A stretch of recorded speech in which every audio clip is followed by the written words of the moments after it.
So what's spiritual community actually about? Now, when I typically ask folks that question, I tend to hear one of two things. It's either about belief or it's about action. Belief, as in a group of like-minded people who share similar values. Action, as in a group of socially conscious people who then act on those beliefs by advocating for social justice. Does that sound familiar to anyone in this room? Now, don't get me wrong, I think that belief and action, especially as understood in this way, are really important. But at least from my experience on the ground, I believe that spiritual community needs to be about something more in this day and age. And I'm going to take the opportunity over the course of the next 10 minutes to share with you, to explore with you, what that something more might be. The healer. Pronounce my name Osiris cause they thinking that it sounded like. You really don't, but if you think I'm God, then that's alright. I'm not a Christian, but I wanna be like Jesus Christ. I'm Malcolm X, so ready to fight the meanest fight. The apple never falls far, Layla Ali. Give it up to my pop for the man he made out of me. And I know I got the free will to be what I be. All praise to the Most High, he made me like he. I want to introduce you to Osa. Osa is one of our artists down at the sanctuaries in Washington, D.C. Osa, as you just heard, is a rapper, and he's a rapper with a spiritual message. The thing is, his spiritual message doesn't easily fit into the categories that we typically associate with organized religion. I know it's maybe a little bit hard to hear, but if you were able to hear the rap that I just played, you would have heard him say that he wants to be like Jesus Christ. If you were to ask Osa, though, whether he's a Christian, he would say, no, I want to be like Jesus Christ, but I'm not really a Christian. Likewise, he praises the Most High, but doesn't necessarily go searching for the Most High in one particular scripture, or for that matter, in one particular denomination. I was talking with Osa the other day and asking him about his spiritual life, and he said, you know, Rev, spirituality for me is everywhere and in everything. By definition, I'm equally as inspired by Mozart as I am by Malcolm X. And Osa, believe it or not, has been able to construct this incredibly eclectic, and if you meet him, sometime you should come down to DC, you'll get a chance to meet him. You realize it's an incredibly rich worldview that he has. And yet he's never stepped foot in a more traditional church. He's never participated in a building your own theology workshop. I also want to introduce you to Neha. Neha is another one of our artists down in Washington, D.C. And although she no longer attends the Hindu temple of her upbringing, Neha nevertheless finds time for her own spiritual growth, whether it be through prayer, meditation, or in her case, the creative arts. Painting is for Neha an incredibly powerful spiritual practice, as it may be for some of you in here. And this is the type of art that she creates. It doesn't quite do it justice there, but it's incredibly bright, and there are the colors that she draws not only from her Indian upbringing, but also from her many travels through Africa.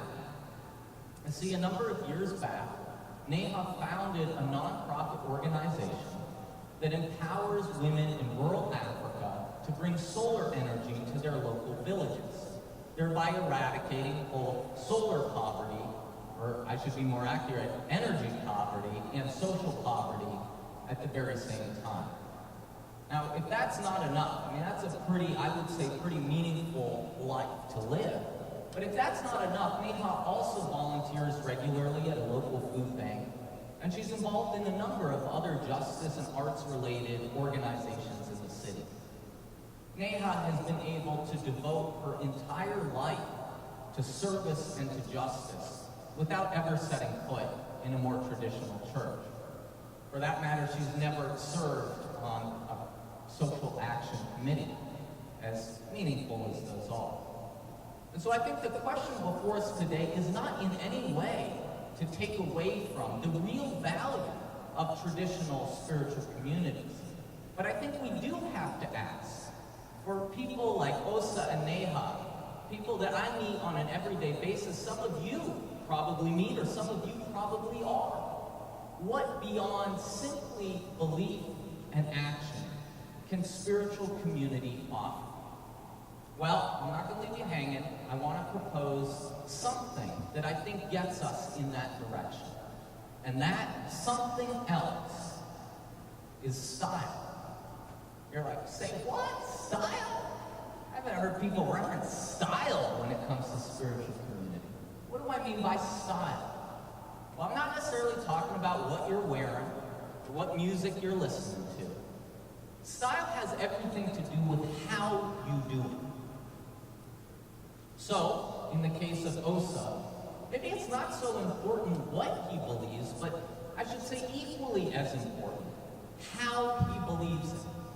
We might ask Osa, how do you form your beliefs? What inspires you? How do you engage someone who looks at the world in a very different way than you do? And how do you then act on your beliefs? How do you express your beliefs through the words that you choose and the art that you create?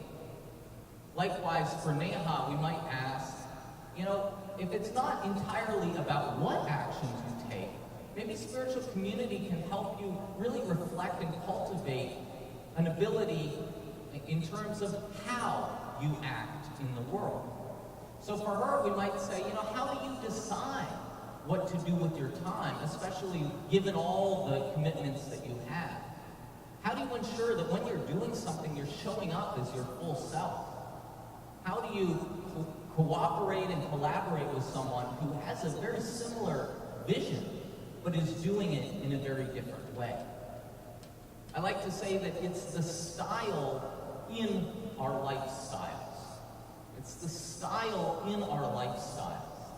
I think it's something that spiritual community can uniquely offer.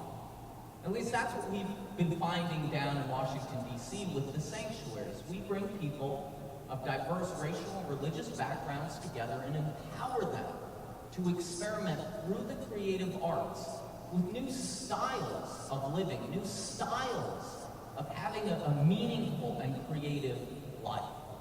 And it's been incredibly powerful to witness the impact that it's had, not only on the people who are involved, our artists, but also on our wider community. And it's also helped me, as the lead organizer, make a couple realizations about the way that I think religion is really changing in our society in this day and age. So I want to take the remainder of my talk to share very briefly 3 observations I have about how I see religion shifting, and by extension, how style can actually help us understand these shifts in a better way. Let's start with tradition. I think we often assume that tradition is something you either honor and uphold, or something that you outright reject.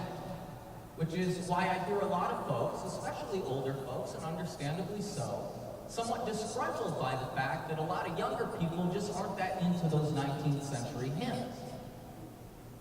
Well, I think style helps us see that each and every one of us is always inheriting and inventing tradition at the very same time. I'll give you a quick example. My suspicion is someone in here really loves those 19th century hymns, but isn't all that into the ritual of communion, let's say.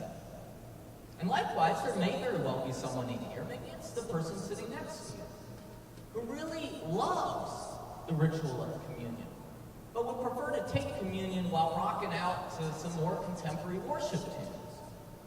And so then the question to you becomes, who's more traditional? Who's upholding tradition and who's ignoring tradition?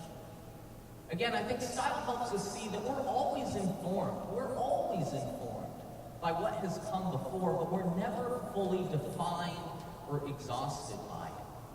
And that's why at the sanctuary, what we've done is we've said to people, I want you to bring the fullness of who you are to the table. I want you to bring the family traditions, the cultural traditions, the racial and religious traditions that you have to the table without feeling pressured to be the ambassador or to somehow be the representative for that entire tradition. Just be yourself.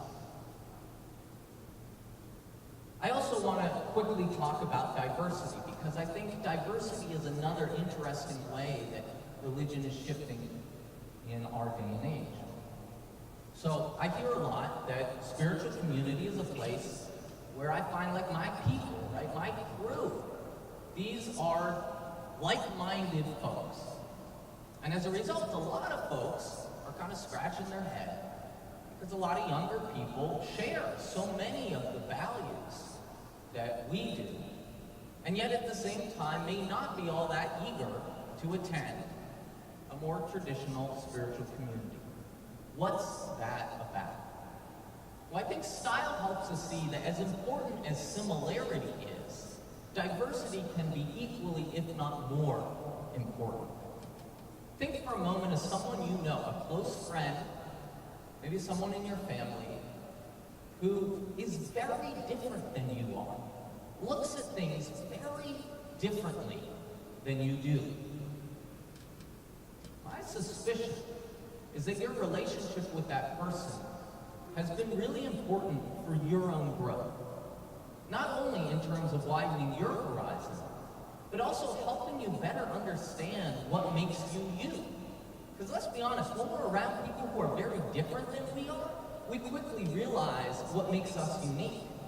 We're like, damn, I didn't realize I had that assumption or that belief that I kind of took for granted.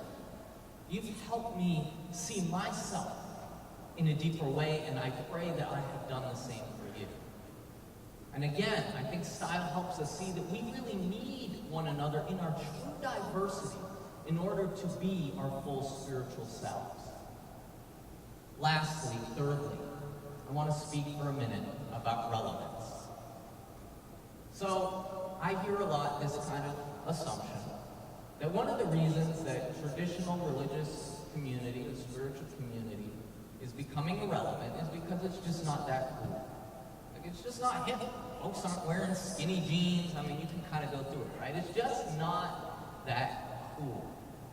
And yet, for the younger folks who are part of a spiritual community, I mean, a lot of people who really dig the megachurch rock band, what we might say is very kind of culturally hip, but I also meet a lot of folks that really dig a more old school, let's say traditional Catholic Mass or Episcopal worship service. It's like, make up your mind. Which one is it? Do you like what's hip or do you like what's old? And again, I think style helps us see that maybe relevance isn't so much about what's popular today. It's more about what's possible for tomorrow. In other words, maybe it's not as much about what my preferences are today, who I am right now, and more about who I'm becoming. What is relevant to me as I consider who I want to be in the future? And what is helping me invest in that growth? Isn't that another way that we might think about relevance? And if we do, then we can't say it's simply one song or one type of music or one type of worship. Because different people are going to envision a different person that they want to become, and we need many expressions to help them get there. It's one of the reasons that down at the sanctuaries, one of the things that we're really intentional about is making space for people to step up into leadership positions so that they can really grow themselves, have opportunities to continue to grow as leaders in whatever form of leadership that might be. So, where does that leave us? Well, I'll tell you where it leaves me. It leaves me with a lot more questions. And I'm constantly, myself, and I think those in our community, we're constantly discovering new things every day. So I want to close with an invitation to each and every one of you. If you're someone who's interested in millennial spirituality, if you're someone who's interested in multicultural community, if you're someone who's passionate about new models of spiritual community, if you're someone who loves the creative arts, maybe some of you have seen the video that we created, Love Reaches Out, if you're someone who loves that kind of stuff and is interested in these kinds of things, then I want to keep you posted. I want you to continue to learn with me. As I discover new things, I want to share those with you. And it's a very easy way that we can make this happen. So this is my invitation to you. At the end of this, you're going to ask some questions. But at the end of this, I want you to come to me. I'll be at the back there.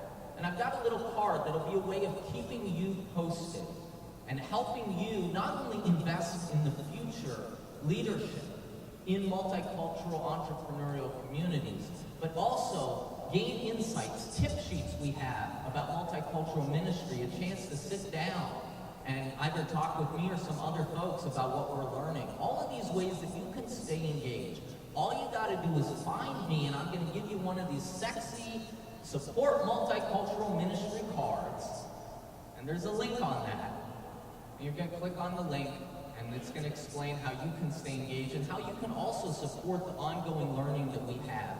Our model is pay it forward. So if we invest now, we're going to reap the benefits fourfold, tenfold, 100-fold in the future, but we gotta believe that it's worth it. Amen?